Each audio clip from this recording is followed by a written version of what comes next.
So we've got Dorit smoking on camera and Jared Osmond sliding into Mary Cosby's DMs.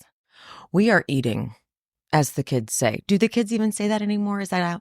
Well, we're thriving. Remember the drought? Remember when we had a drought on Bravo? We are not in a drought anymore. That's for sure. We're going to get into Beverly Hills. We're going to get into Salt Lake City, and we're going to like it. But if you are new here, hello, welcome to She's Speaking with Emily Hanks. I am Emily. I recap your favorite reality TV shows, and I go live every Sunday at 10 a.m. PT on YouTube, usually joined by my fabulous friend Kendrick. The chat gets messy, so join us there too.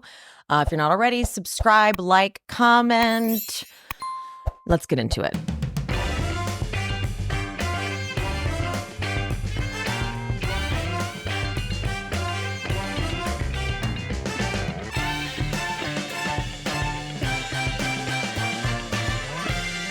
All right, first up is Beverly Hills. Jennifer Tilly is perfect for exactly what she's doing. She's naturally kooky. She's very Sutton coded. She's like Sutton in a different font. They make so much sense as friends. Her after show, Jennifer Tilly's after show performance is incredible. She's saying the shadiest things, but saying it like it's not shady. Like saying things like, anyone who hung out with Dorit and PK the last couple years knew that they didn't like each other and knew that they were on the brink of divorce. Whoa, okay. But, yeah, totally. So she's a great addition. Love. But Sutton is hosting the first party of the season, and she's doing a surrealism theme, which honestly to me feels like she just wanted an excuse to show off how sophisticated and cultured she is. And also throw shade wherever possible, most likely at Dorit and at Kyle. Everybody knows who Salvador Dali is. Well, not Kyle. All right. Okay. Like, we just chill out. But fine. It's very Beverly Hills, right? It's very on brand. Like this fancy, sophisticated, confusing theme will then become the source of like petty insults. Like, is this even surrealism? I mean, okay, cool. They do a flashback though of the Spain trip, and Merce is in the purse. I'm sorry, no matter how much I hate and am mad at Erica, that was one of the funniest things ever to me. And I can't believe that Sutton wasn't able to laugh at that. You got to give it up. That was hysterical. Merce is in the purse. Come on. Like, that's so good. I don't know. I guess, yes, insensitive. But you brought him in a fucking bag in your bag. Like, in a Ziploc baggy thingy. Inside of like, let's laugh at it. Merce would have wanted us to laugh at it because it was funny. Speaking of Erica, her storyline this season is that she's buying new furniture. She is buying new furniture and she needs to make it very meaningful and very deep. She even has a whole therapy session where she has that TV therapist say, getting rid of this furniture is like the last step for you. It's like, okay, Erica, were you probably aware that people were going to be like, she's flaunting new furniture in front of everybody's faces when there's victims that haven't been paid? So she has to try to make it like deeper and bigger than it really is. I don't blame her for wanting new furniture. I don't blame her at all. It just is still kind of nuts that she is getting away with like not really honoring the victims. Not really, but like not at all. Like that whole staged thing she did last year with the victims, she just crashed that to try to have a PR moment to make it look like she was listening, but she didn't really listen. And I know firsthand because Kimberly Archie now has a podcast. And she told me, she's like, I thought she really was going to show up and listen to us, but it was clear she was not interested. All that. But then, Erica's just going to get some furniture. Like, Erica's life has moved on. Just crazy. So we should not forget this stuff about Erica at all.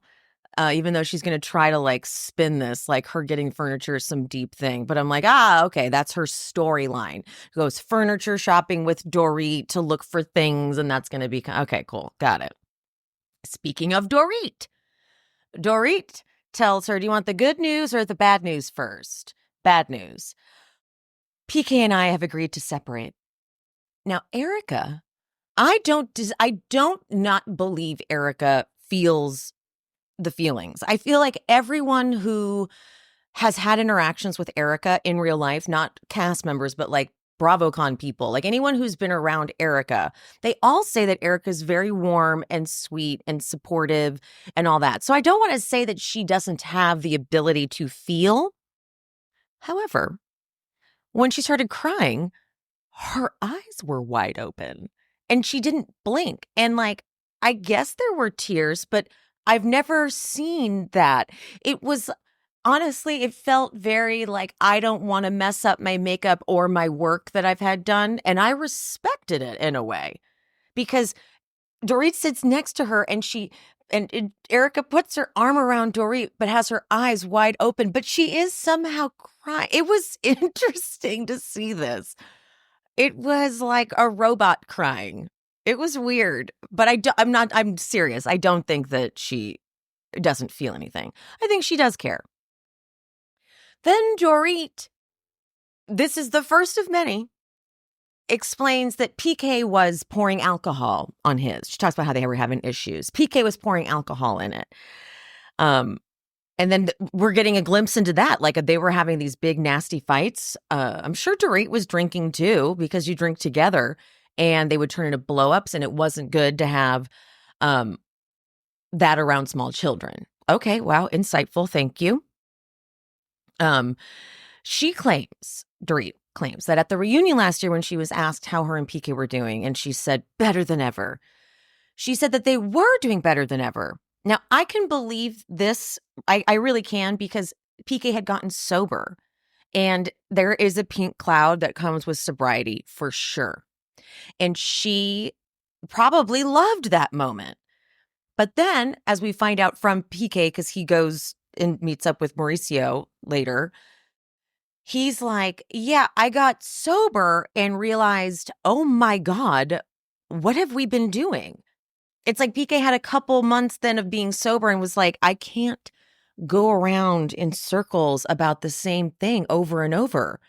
Like Dorit will talk in a circle and never land on a point. You've seen it happen with like even Garcelle, like when they've had things and Garcelle will be like, okay, what is it that you need from me?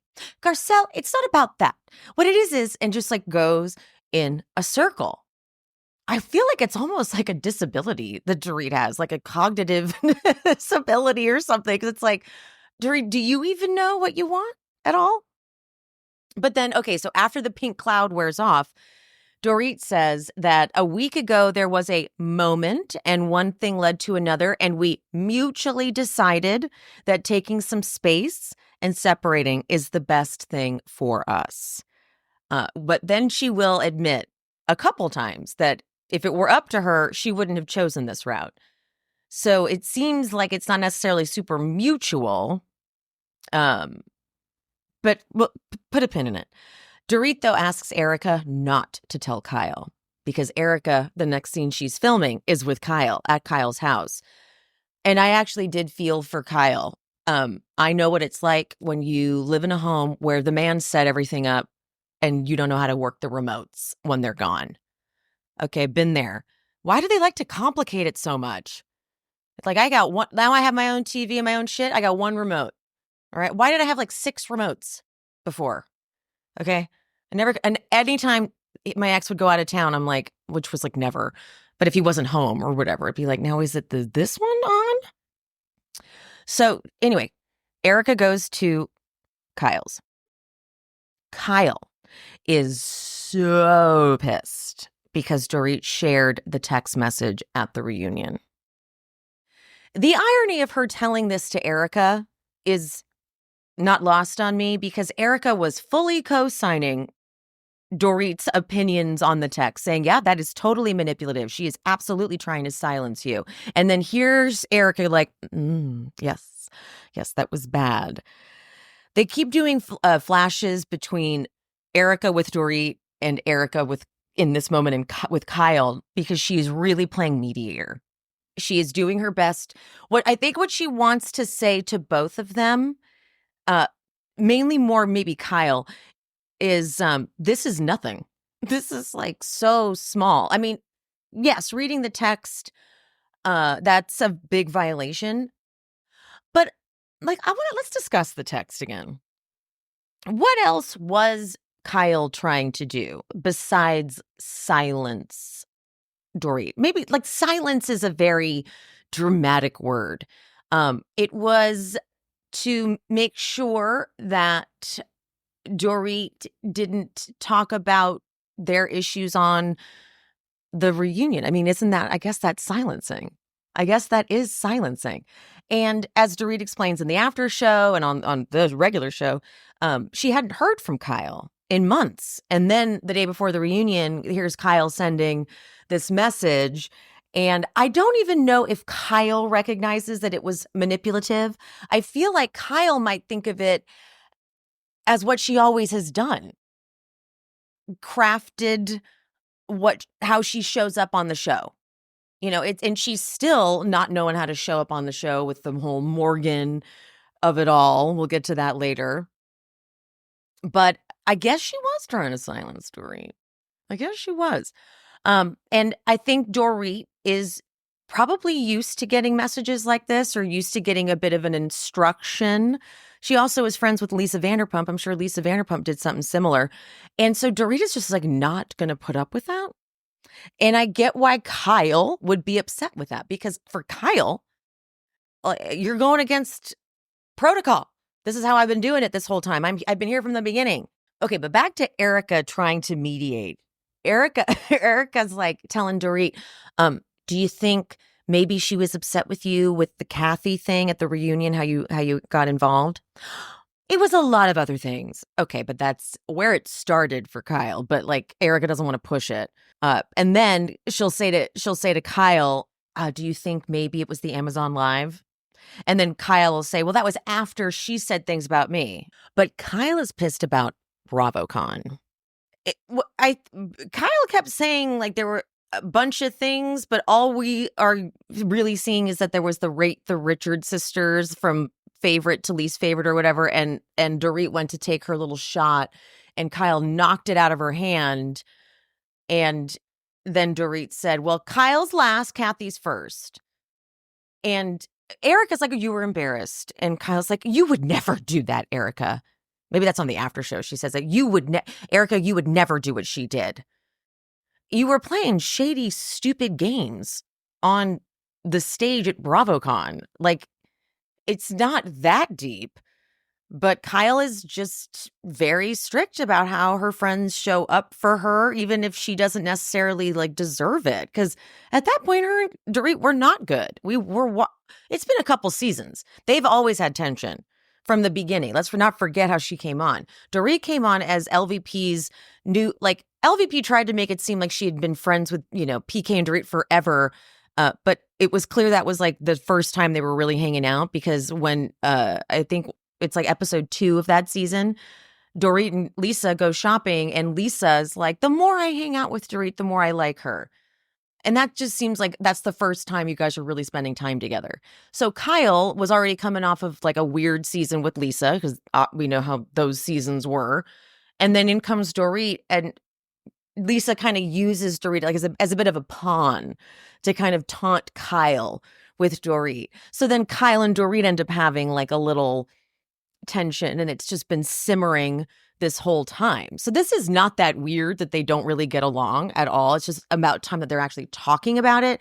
And Dorit isn't playing nice, and Kyle it doesn't know what to do with herself. But Dorit's like saying all this shit on camera. She goes, I think Kyle's more of a master manipulator than I ever realized. Gloves are off, because these are the things that we have been saying as the audience for so long. I never thought those words would come out of Dorit's mouth. And now you're interesting. I'm sure I'm going to end up hating Dorit at some point because Dorit has been so wrong so many times throughout her run on the show.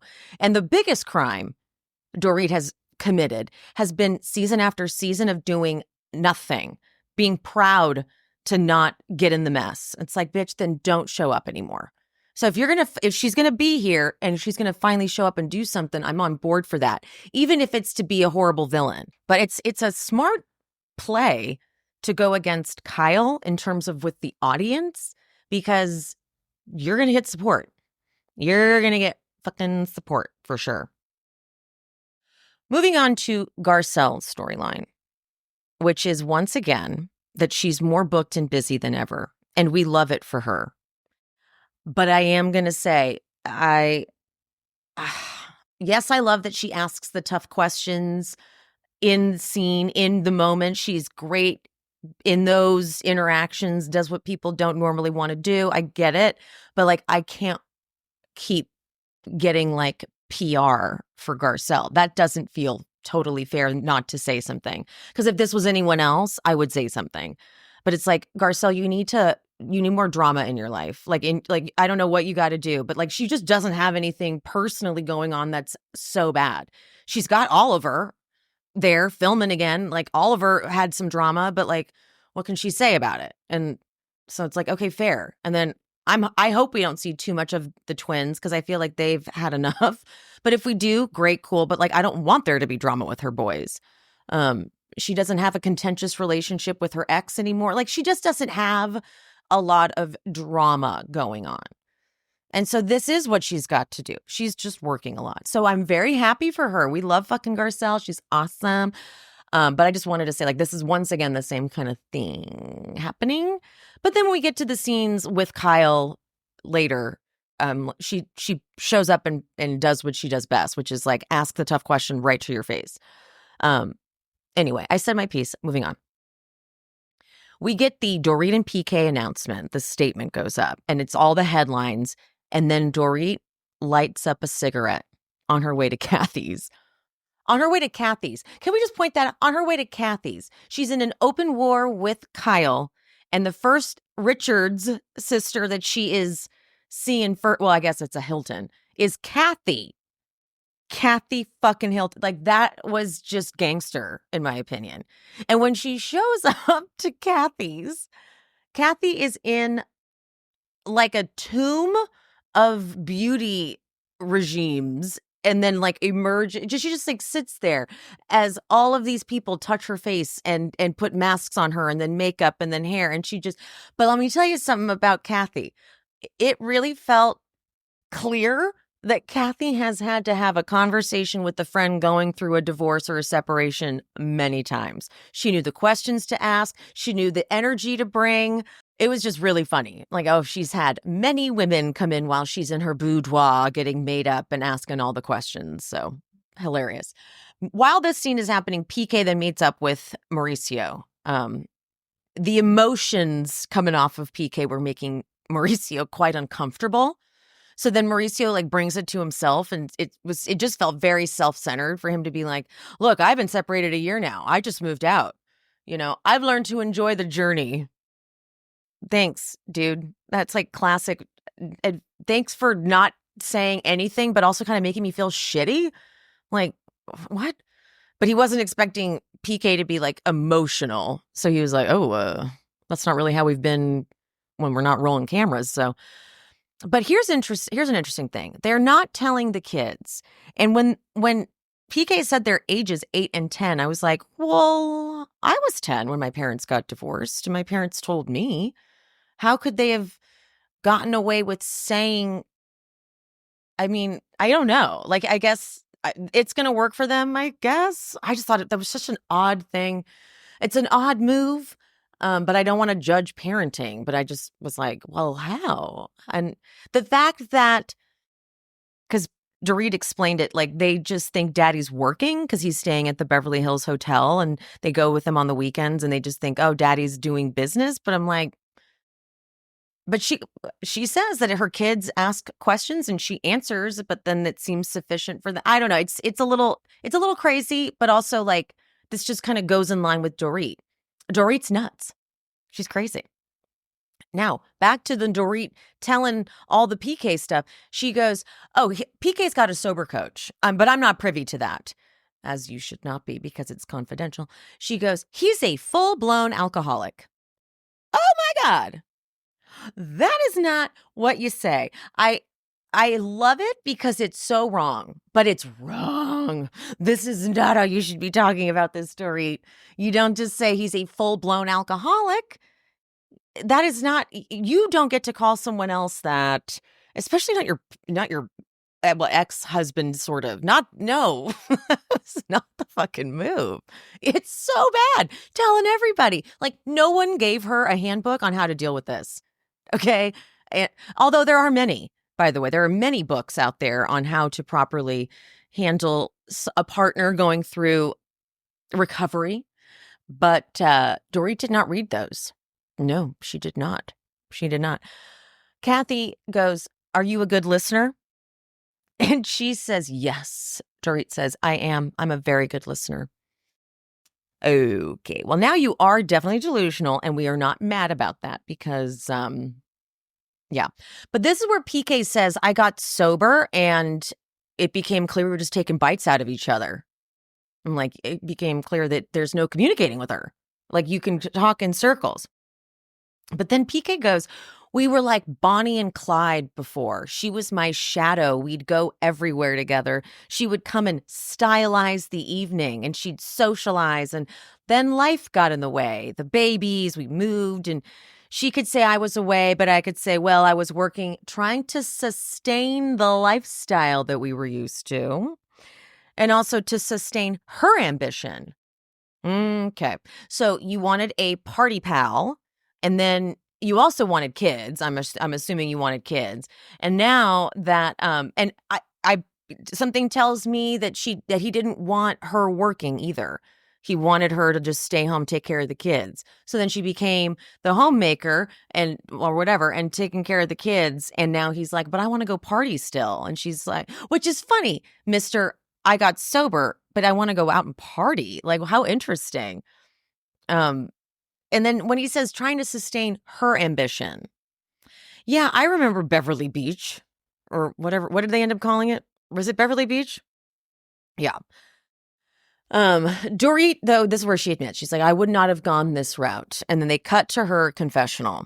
And she says, I chose to stick by PK's side through a bunch of public scrutiny, like the bankruptcy, the gambling debts, the suspected DUI. But for PK, it's poof. Let's just get a separation. Isn't there a way to meet in the middle? Obviously, but not with someone like PK. It's black, it's white, it's extreme. No, he just made a decision. Like, that's for Dorit. She doesn't like to land the plane. She just wants to talk about it forever. And then even if you do make the decision, she's like, wait, now, how did we get there? Oh, we already went through this, girl. We've already been through it. Alrighty. But God, good riddance, creep. He's like, oh, Bonnie, she was my shadow? Ew. All right, well, you don't get to have a shadow for the rest of your life. That's boring. Bye-bye. Interesting, Kyle didn't message Dorit when the announcement broke. First, she reached out to PK.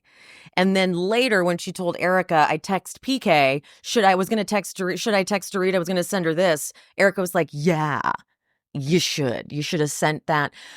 Like, if you see that in the press, if you see that statement and you really were friends, it shouldn't even be really a question, in my opinion. It wouldn't even matter. Just send it. Send it because you love her. I was worried it was going to be, misconstrued as manipulative. Well, what was the text? If it was just, I'm so sorry, I know we're going through our thing, but like, I feel for you, I love you, and if you wanted to talk about it, please do. Was that manipulative? Kyle? Why is the music fire in this season? It's like all club vibes. Like, I'm like walking into like a gay bar whenever they do like a transition moment. I'm like, yeah, get it. All right, the surrealism party is underway, and Sutton loves shading Dorit. Now, I don't know what the fuck it's supposed to look like. I don't there's antlers and then there's eyes. I get it. It's like a dream-like state, like altered reality, higher self type of thing. And that kind of could be like whatever you want it to be, sort of. So, and I like making fun of Dorit, that's fine. But also, I just thought it made Sutton look like kind of a mean girl because you got someone walking into your party. They got dressed up for the event. Maybe they didn't get it, but you're like, you look like a condom. Oh, I don't know. It's like rude. It's just bitchy. Like, talk about her behind her back like a dignified person. Anyway, Bose is here. And Bose and Dorit get along immediately. She is retired now. She was all about corporate, like Netflix and LinkedIn, maybe. I can't remember. But it really makes a lot of sense to me that Dorit thinks Bose is so cool because Bose is just like fashion, look, whatever, all about that. And Dorit would love that. Dorit would think that's fun. But as they're having their conversation, like their initial meeting where they just started getting along so well, Dorit goes, PK is an alcoholic. We just discovered. He's doing the steps in the program. I'm like, anonymous? This is stuff that you're not. It's like a whole part of the big book. You're not supposed to talk about it on the media level, but okay, that's fine. All right. Just so wrong. But like Dorit to me is lost. Like Dorit doesn't know how to be. Dorit has been trying to be one way and now she's like, PK is an alcoholic and he left me. Okay, great. Like that's the vibe that she's got. And she's like going to take down Kyle. Someone in my comments on Instagram said something like, Dorit and they were saying it not like a good thing, but actually I ended up being like, I think that's what makes me like it. Dorit is giving Sandra Dee at the end of Grease, where she's got like the cigarette and the leather pants. Like it's a little forced and a little silly. And I'm like, yeah, I think that's why I like it. Because it's ridiculous and just camp or whatever. And Dorit's shamelessly not into Garcelle. Garcelle tries to come up and she's like, mm-hmm. Now, Garcelle has to take that, honestly. Like, why not? Take it because you said out loud to her face that you thought parts of the robbery sounded a little fishy. I did too. I said the same thing. But she's not going to like you for saying that. And that's fine. You don't really like her either. So, cool. Go ahead. Bye-bye. But then Kyle talks to Garcelle. Erica's there as well. So Kyle now doesn't want to say Morgan's name. She's walking back all of that. And I did not realize just how conflicted Kyle was about the possibility that she would be attracted to a woman. And it made me realize something. I think that Mauricio and his family and even Kyle's family are a bit conservative about homosexuality. Because the way she's so afraid of it, the way was so afraid to tell her kids, like I know, like let's say one of my best friends, she has children, she's married. If she were to get a divorce and then end up falling in love with a woman, it wouldn't really be that big of a deal. It'd be like, okay. But the way Kyle is so afraid of even having the thoughts. And I'm proud of her for coming out with it and saying, like, I was questioning it and I talked to my girls about it and going into all those details.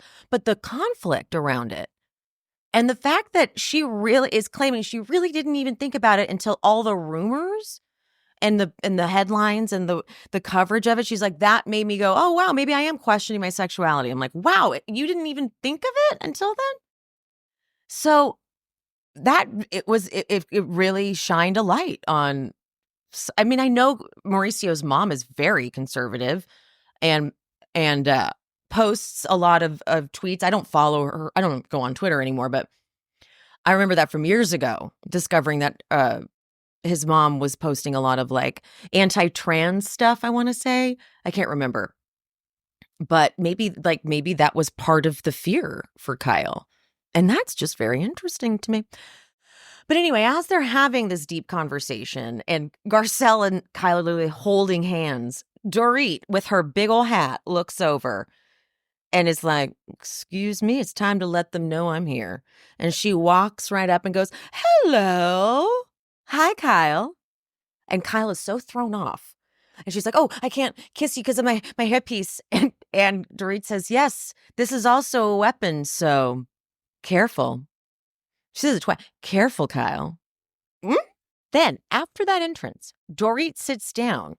After she said, hi, Kyle, sits down and won't even look at Kyle, which then makes Kyle spiral. And then Dorit just sitting there on her phone with her eyes bugging out of her head, looking anywhere but at Kyle, just playing mind games. Mind games. It's incredible. I'm sorry. It was just breathtaking work. Kathy walks in. Kathy walks in and is introduced to Bose, who then she refers to as boss, all proud of herself, boss. And it's like, no, the terror on their face. Like, they're like, Bose. No, I think she's saying boss. Okay. But then Kathy sits down and starts removing her clip-in extension. So crazy. It was manic. It was manic. She was like, claustrophobic, get this hair out of my head. And it's interesting because I thought as she was walking in, the first shot of her, I was like, God, her hair looks great. And then she starts taking out the web. I'm like, there we go. Then we get the performance. Sutton's like, guys, it's time for the entertainment. And it's aggressively sexual. It reminded me of on Roni when Sonia booked the talent for Reed and Aviva's anniversary. And it was that singer with the backup dancers being like, you're a big boy, and like slapping her thighs and shit. But Erica and Sutton are into it. The song is like, see the power of the pussy. And they're like, yeah, like we love it. Awesome. Okay, so then Kyle, after the performance, she is in no position of power whatsoever. She has to ask Dorit to talk. Well, Dorit's like, sure, with her. She's clearly buzzed. And she sits down and she goes, Kyle. Kyle's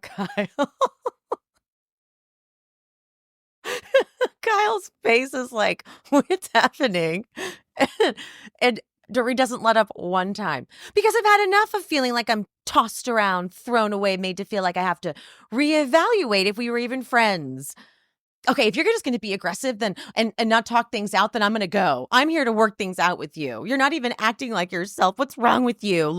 Kyle keeps looking at production like, do you see what she's saying? She's being so mean. Did you know that she was going to be mean? Dorit goes, I'm not going to put up with your shit anymore, Kyle. I'm not. Okay, fuck. Well, this was incredible. So we'll see the rest of this play out. I want to see how the rest of this scene goes. But I am thrilled that Dorit has decided to show up finally. Please. And this is a new Dorit. So we'll take it. Like I said, I'm sure she's going to do something to piss me the hell off because she has pissed me the hell off every season up to now. Well, almost. So it'll happen. But if she is going to be present like this and just letting it all hang out, I'm here for it. Absolutely here for it. On the after show, Sutton tells a little story about Kyle wanting to hook up with Kevin Costner when they were out in was that in Aspen maybe? But she told that story and I was like, ooh, okay, I could see Kyle and Kevin Costner getting together. I could see that. So Sutton was basically saying like, I don't think Morgan is as big of a factor because Kyle was trying to get with Kevin Costner. So that was noted. Oh my God, excuse me, I have the hiccups. Kyle and Dorit, even in the after show, even after filming the season, and even when, I don't know when they filmed the after show, but Kyle has said in interviews leading up to the season that Dorit and her are in a better position than they were while filming. But the after show, they still appear to, like Erica is saying to Kyle, you guys really just need to sit and have this conversation. And I'm like, they haven't had it. They filmed the whole year. So, okay. There's that to look forward to. Okay. All right. Let's now take a little break and we'll get into Salt Lake City. I consider myself a connoisseur of cozy clothes. And let me tell you, now that I am the proud owner of the Mongolian cashmere zip-up hoodie from Quince, I'm the chicest and coziest I've ever been. Here's the thing, I didn't even know they made cashmere in zip-up hoodies. But they do, and I'm obsessed. Quince is like known for their Mongolian cashmere sweaters from just $50. And it's not just that. All Quince items are priced 50 to 80% less than similar brands, which includes beautiful leather jackets, cotton cardigans, soft denim, sheets, towels. Now, how do they do that, you ask? Well, they partner directly with top factories, so they cut out the cost of the middleman and then they pass the savings on to us. And Quince only works with factories that use safe, ethical, and responsible manufacturing practices. And of course, premium fabrics and finishes for that luxury feel in every piece. Get cozy in Quince's high-quality wardrobe essentials. Go to quince.com/shespeaks for free shipping on your order and 365-day returns. That's QUINCE.com/shespeaks to get free shipping and 365-day returns. Quince.com/shespeaks. When you think about businesses that are just selling through the roof, like Allbirds or Skims, you think, wow, they got a great product, cool branding, great marketing. But something you don't often think about is the business behind the business that makes selling or buying very simple. For millions of businesses, that business is Shopify. We use Shopify for our merch store. What I love about Shopify is how customizable it is. You make it look exactly the way you want it to be presented. And then there's the part where nobody does selling better than Shopify, home of the #1 checkout on the planet, and the not-so-secret Shop Pay, which boosts conversions up to 50%, meaning way less carts go abandoned and way more sales going. Businesses that sell more sell on Shopify. Upgrade your business and get the same checkout we use with Shopify. Sign up for $1 per month trial period at shopify.com/shespeaks, all lowercase. Go to shopify.com/shespeaks to upgrade your selling today. Shopify.com/shespeaks. Mary is hosting a Breakfast at Tiffany's themed event. She does not like the tablescape that her people are doing. She hands them a little shoe and it's like, that's not decoration. I know that's not in my house. But first, Heather and Lisa meet at Kimosabi. Now, is this the same bar with all the tequila drama that happened between... Is this a different Kimosabi? What?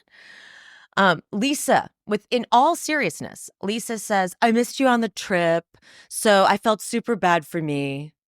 Did you say that? For me? I felt super bad for me. She said that with her whole chest. Didn't laugh. I was waiting for a giggle. Nope, she meant that seriously. Then she, I think I talked about this a little bit last week. She talks in this scene very much like she doesn't like Bronwyn at all. You know, she's like, yeah, Todd, told John, Lisa needs to go. You know, she got so mad at me for FaceTiming you. It was so weird. Okay. But Lisa's like, I just want you to know that I feel like I left in a good place with Bronwyn, but I was a really good friend to you. Weird. That was a weird thing to say. No, it's important to me to be a good friend to you. And Heather's like, what she does not know is that we are foxhole friends. We have been through it. We are foxhole friends. Oh, my God. All right. Well, then we go to Todd. Todd and Bronwyn. I know I'm seeing people argue a lot that Todd is just being a good partner and telling Bronwyn that she embarrassed herself. I don't know. To me, it just feels mean. That's how how about this? I don't appreciate Todd's style of communication. I would not appreciate it. My instinct is, ew, I don't enjoy that at all. I don't like you telling me that. I don't love it. But I see a lot of people saying that there's nothing wrong with the way he speaks to her. So maybe this is a me thing, but I don't know. I don't like when he said you ruined the weekend. And when she looks so devastated, ruined it, he's not like, well, no, you didn't ruin it. Instead, he's like, well, that's how I feel. And just lets her kind of suffer through it. And then Bronwyn says something very interesting in her confessional.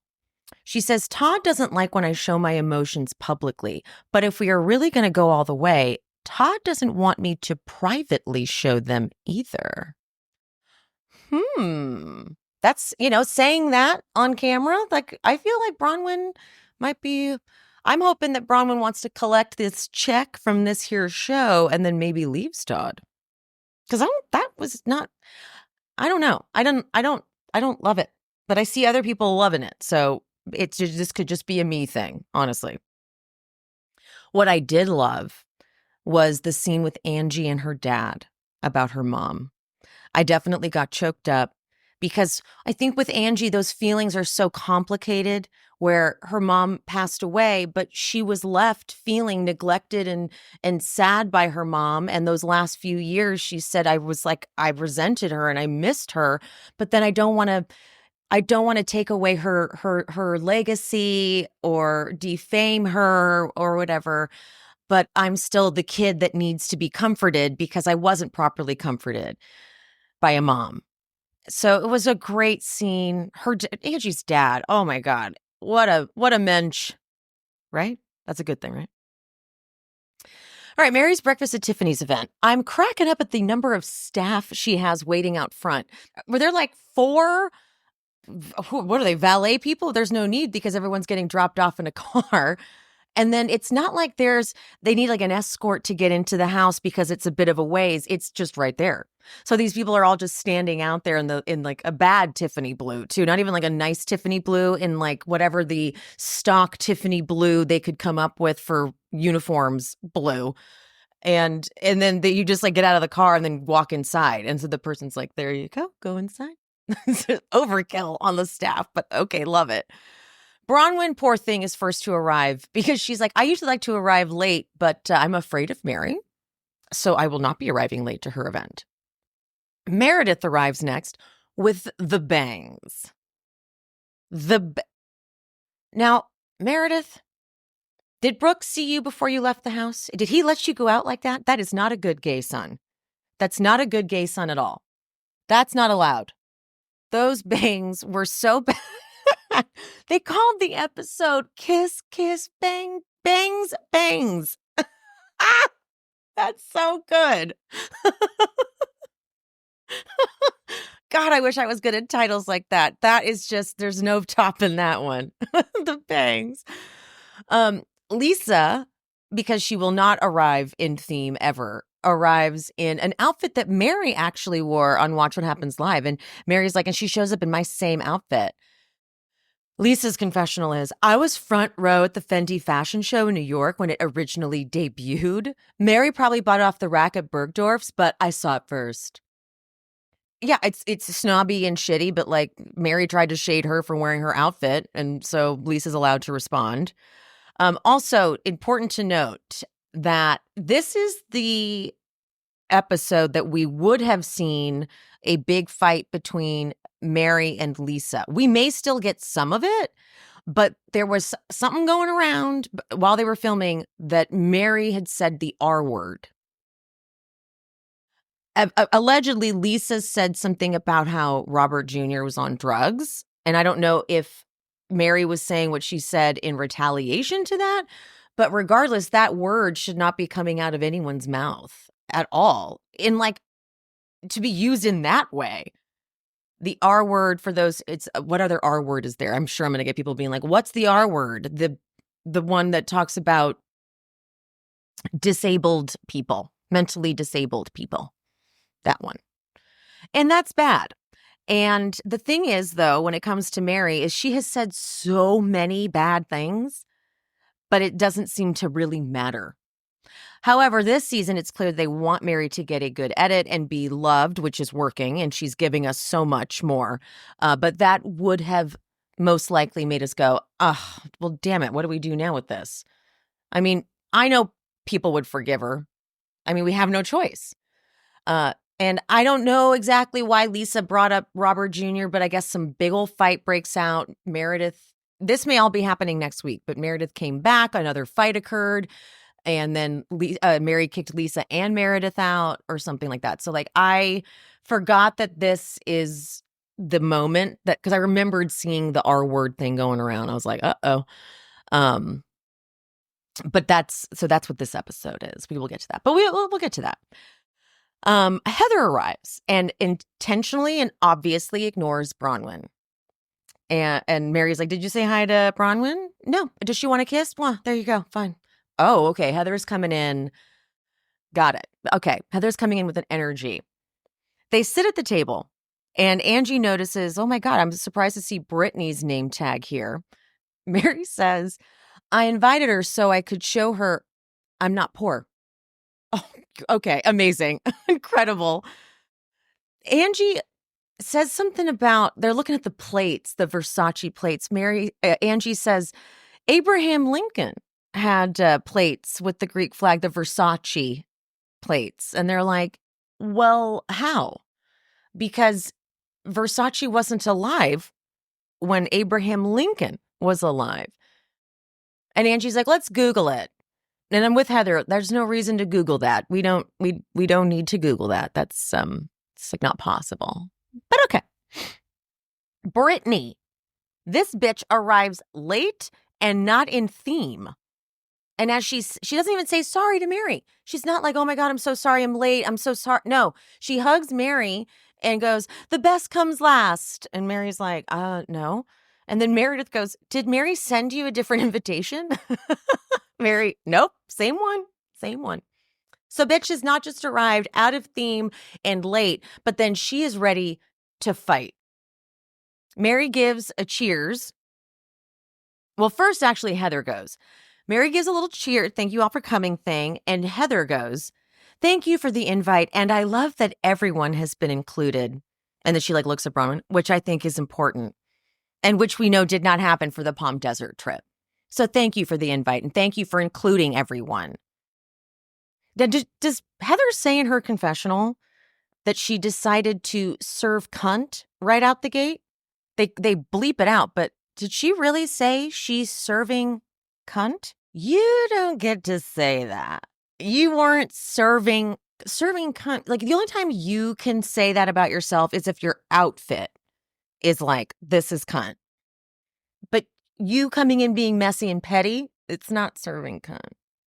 But I'm going to say this, and I know this is, I feel like I might have some unpopular opinions in this scene, because I haven't really seen a lot, but I know how the audience is going all towards Bronwyn, and like, no one can say anything good about Heather. But she had to do something, guys.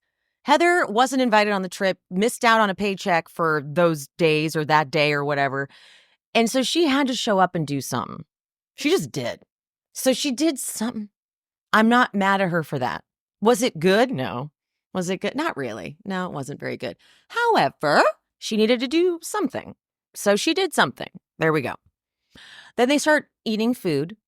And by the way, they're serving Meredith's caviar, and she's like telling them the difference, and they're like, we don't know what you're talking about. But as they're passing the bread around, Mary looks at Brittany and says, don't put the bread in your purse. Oh my God. Mary has not forgotten about her saying that. That is like, Mary thinks about that all the time. Well, then speaking of Brittany, then Brittany's like, so you guys look slightly tanner. How many of you went on the trip? You know, Mary is the only one who invited me to anything this week. You, to Angie, you were at my house. I invited you to a special family night, even though you brought a bottle of wine. Now, look, this was so stupid of Brittany to bring up, but Angie's saying, sorry, you're doing 3 guys, you drink, and you're claiming to be some total Mormon? Lisa goes, oh, wow. And Mary was like about to take a bite of something. Is like, oh my God, okay. Mary's confessional, though, is when she drops this bomb. Like, this was such a huge thing to say. She goes, I don't know all the guys that Brittany is dating, but I do know that Jared keeps sliding into my DMs. He's really nice, but like, why? Now, I did post some content about the DMs. The DMs were actually a little, at one point he says something about how there was drama. I don't believe the drama with Bronwyn. I don't know. It was weird. I posted a mini recap. If you're listening on the podcast, I posted a mini recap, which had some of the social media content I have made this week, which goes into the Jared DMs a bit. So you can check that out if you haven't already. But the DMs were interesting, and Mary was responding to him and reacting to stories, because you see, like, on the side, you see like a clapping emoji and like a fire emoji that she's reacting to of his, meaning she's looking at his stuff. So she's not ignoring him. And I don't know why I'm not mad about it, but watch out, Brittany. Okay, back to this. Whitney is like, but Brittany, are you upset because she exposed that you drink? And Brittany's like, yeah, I am. It's like, okay, well, maybe realize, like, Angie didn't know the rules of the like faith situation with, she didn't know what she's supposed to be hiding for you. But then she's like, Heather, you get it. And Heather's like, I sure do. I sure do get it. And Brittany's like, I'm just feeling super left out. And Lisa's like, I wouldn't even think you'd feel left out because you've been super rude about Todd and Bronwyn's life. Get it, girl. Bronwyn's like, yes, you've called me a gold digger. You've said Todd is disgusting. I never said that. You basically said there's no way I'm attracted to him. So kind of. You said our relationship is bullshit. You don't believe it. I need to prove it to you. Brittany's like, I did say that, yeah. And when I said, let's back off of this, you said, I will not because everyone has said it. I said, everyone's thinking it because they are. Lisa's like, I never thought that. I never thought that. Pause. Heather goes, then why don't you have a prenup? Oh, shit, Heather. Okay. You're not backing off this. Okay. Bronwyn, though, she goes, you got to stop knocking on that door, and because you're not going to like it when I open it. Now, Bronwyn, that does just make me want you to open it. Like when you say stuff like that, she said this again before, I think. I can't remember what, though. But she likes to say, like, you're not going to like it if I go there. Well, no, now I want you to go there. Like, what is it? Like, what is she not going to like? Because I would love to know what Heather's not going to like, Bronwyn goes, the fact that you don't know my husband and you have opined multiple times on what he should or should not have done blows my mind. Heather goes, pray tell Shakespeare. That was kind of funny. I know. Then she goes, I know 3 things about your husband. I know he doesn't have a prenup with you. I know that he collects Starbucks mugs. Okay, that I did not see coming, and I also don't know why you brought it up. She had a tone in her voice like what she was saying was something real scandalous. He collects Starbucks mugs. Oh, are you sure there wasn't something else you wanted to say there instead? Because that's not a thing. We don't really care about that. But then she goes, and I know he's an asshole on couples trips when he wants someone to leave. That's all I know about your husband, and maybe I don't want to get to know him further. Bronwyn goes, cute, Lisa. And Lisa, me? Yeah, Lisa, you obviously told Heather about it, and now she's repeating it. Yes, Lisa. Yes, you. Mary goes, in my opinion, though, Heather, Bronwyn does care if you guys get along. It matters to her. She goes, then you'd invite me on the group trip. And Bronwyn does the, like, I wanted you to come. I even bought you a first-class ticket.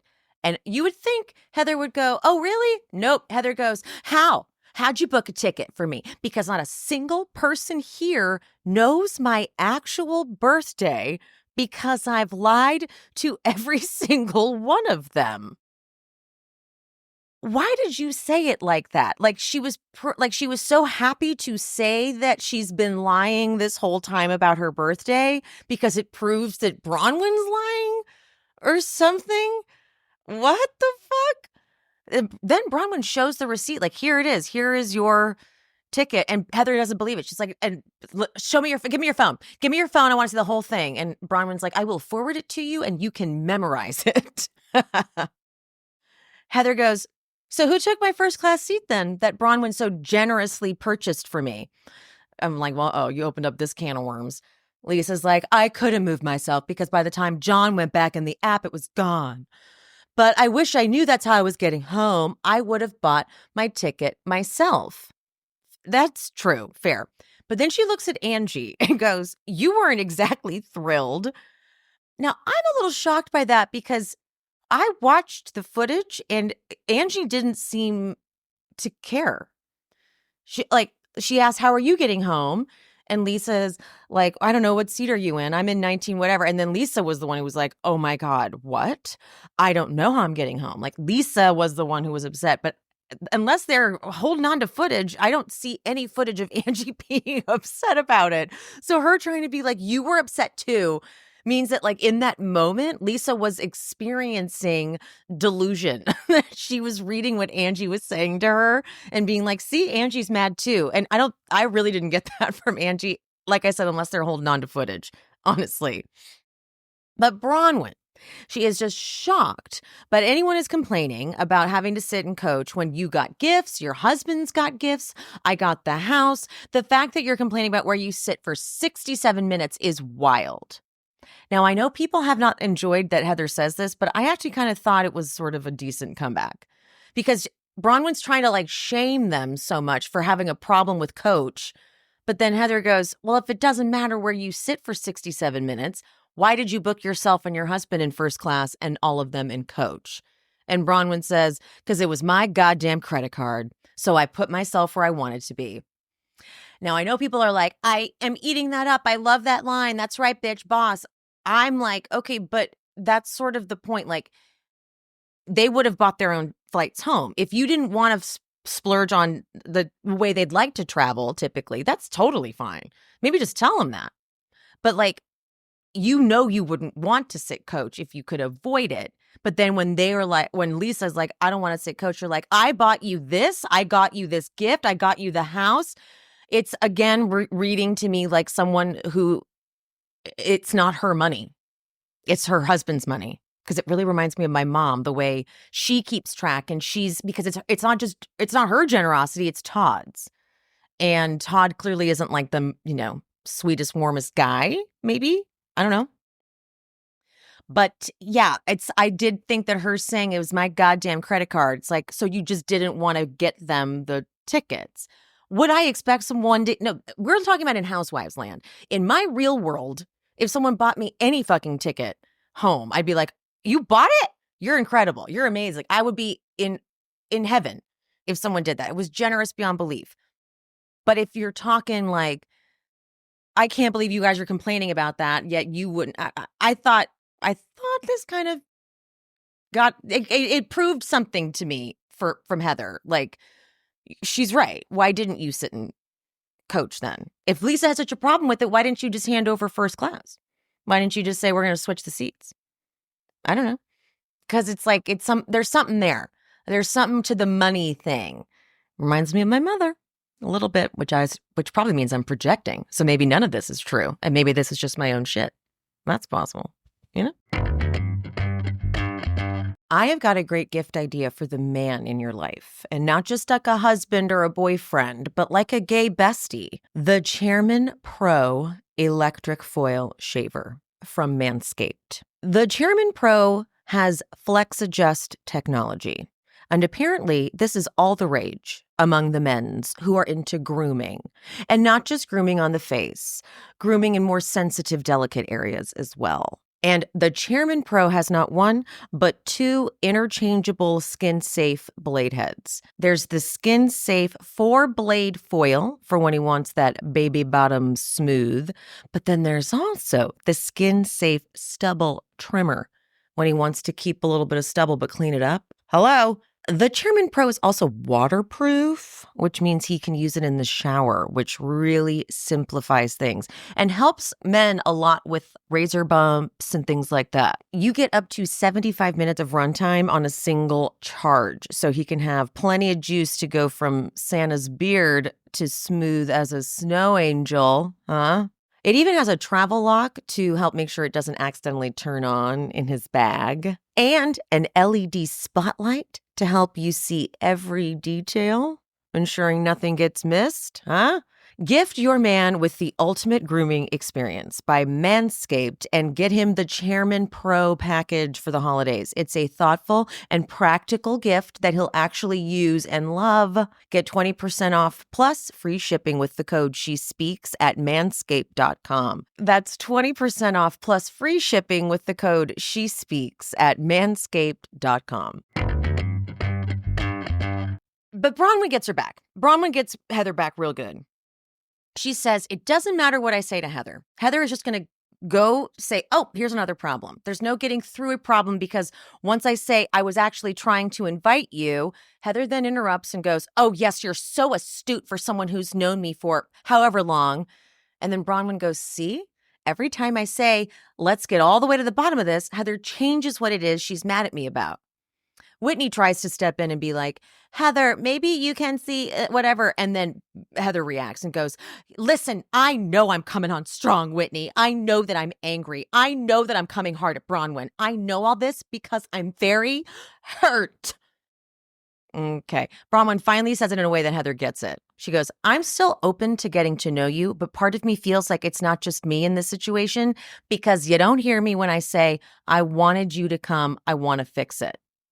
Heather has to take a big, deep breath here because it's kind of what I was saying about Dorit.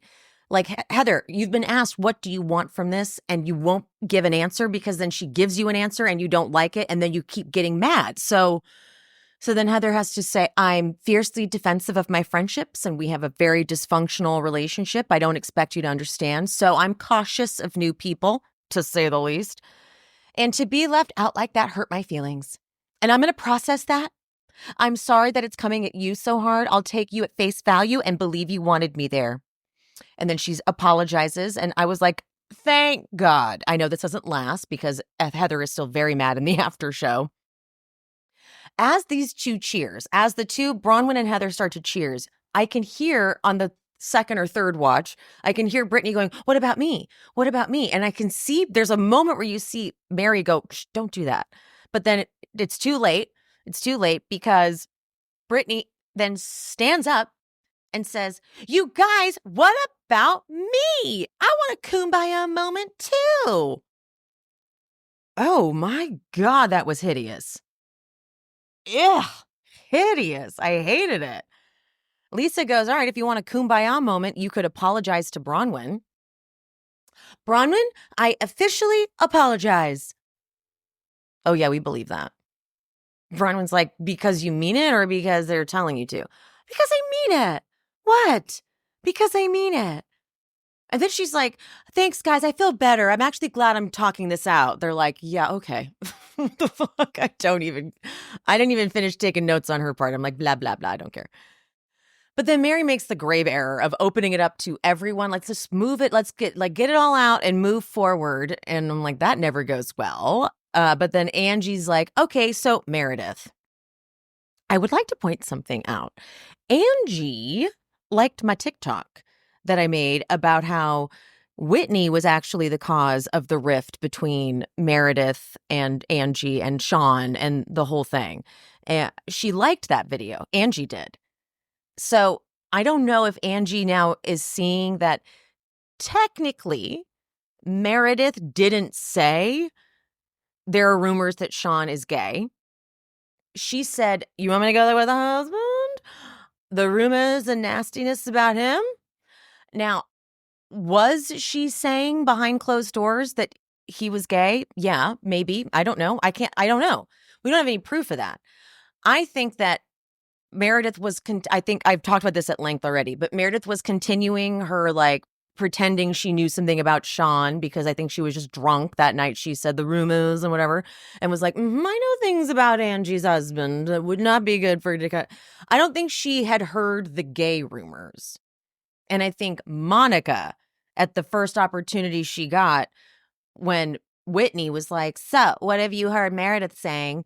I feel like Monica busted out a rumor that Meredith hadn't heard. Because also Meredith doesn't live in Utah. She only shows up basically for filming. So it's not like Meredith would know the word on the street because she's not even in the streets of Utah.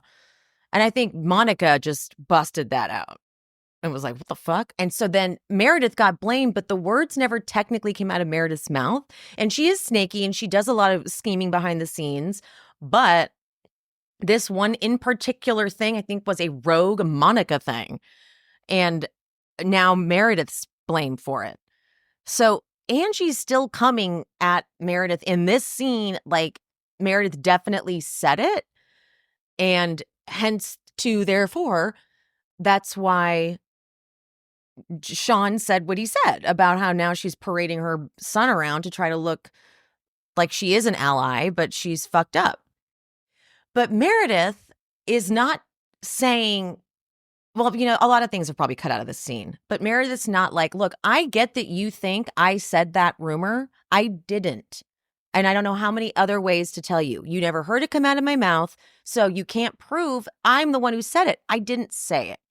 So for you to then have Sean and for you to both say like, oh, I'm using my son, that's hurtful. Meredith busts out the podcast.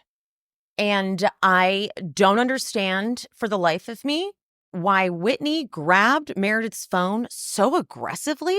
Like, if you want me to turn the volume up, tell me. Turn the volume up. I can't hear it. You don't rip it out of her hand and start like touching it like that. Angie kind of gets I think Angie takes it a little too far. She's done this twice with Meredith this season, where she just says like, I don't know, it just feels cruel. She's like, you're hateful, you're miserable, you live to try to expose people because you're miserable. And she's standing up saying it. And Mary's like screaming at this point. Mary is screaming at them to stop. Now, this is hilarious because Meredith, I don't know if she's forgotten what home she's in or who Mary is in this moment, but it's pretty obvious that you need to shut the fuck up. And stop. Angie's more at fault for this. Angie is going nuts. Angie would not listen, would not let up. And Meredith was like kind of responding. But I don't know where Meredith goes here because Mary was saying to both of them, if you're not going to listen to me, get out of my house. If you're not going to listen to me, get out of my house. Meredith like clocks in just when she says it to her this time, get out of my house. And Meredith goes, I will leave. Thank you. I was asked to leave. Mary is like, no, if you're not going to listen to me, then did you not just tell me to get out of your house? And Mary is explaining like, well, no, I said, if you're not going to listen and stop yelling, I said, but Meredith just walks up to her dramatically and kisses her goodbye. And Mary goes, so you're just going to leave me? I'm sorry. You hurt me. I got completely attacked for the 8,000th time by this group. I have to go. And then from the living room, clearly you and Angie have had a field day ripping me apart. Continue and have fun. I'll give you free rein to talk about me. Mary goes, don't you dare bring up me and Angie. Interesting. Why? And then Mary's confessional. Thank you, Lord. She took them bangs with her. It's Audrey Hepburn, not the Flintstones. Oh, my God. So, okay. I don't know at this point if we're going to get any of the fight that allegedly happened after. Allegedly, Meredith came back in and there was more fighting and then Mary kicked Lisa and Meredith out. I already said that. So allegedly, that's what happened. I don't know if we're going to get any of it, though. So we shall see. But next week, it looks like Bronwyn is telling Whitney's secrets. She's like, did you not say that Heather is nicer to Lisa or concerned with being friends with Lisa and not friends with you? And I'm like, oh, shit, you're going to even go against Whitney, too? Like, you're not going to have any alliances here now, Bronwyn. Got to be careful. Anywho, wow, this was a long one. All right, you guys, I'm going to go so I can edit this, get this out to you. I love you so much. Mean it. I'll see you soon. Bye. Thanks for tuning in to She's Speaking with Emily Hanks. This show is produced, hosted, and edited by me, Emily, and brought to you in partnership with Cloud 10 Media. If you are looking for bonus content, check out the Patreon. The link is in the description. To show some support, you can hit that subscribe button and turn on notifications so you never miss an episode. Another free way to support the pod, please rate and/or review on whatever platform you listen. It's free, and it helps the algorithm or something. You could also head to buymeacoffee.com/shespeaks and buy me a coffee or two. Make sure you're following me on all social medias. I am She's Speaking with Emily Hanks across all platforms: Threads, TikTok, Instagram, Facebook. That's it. Thank you guys. See you soon.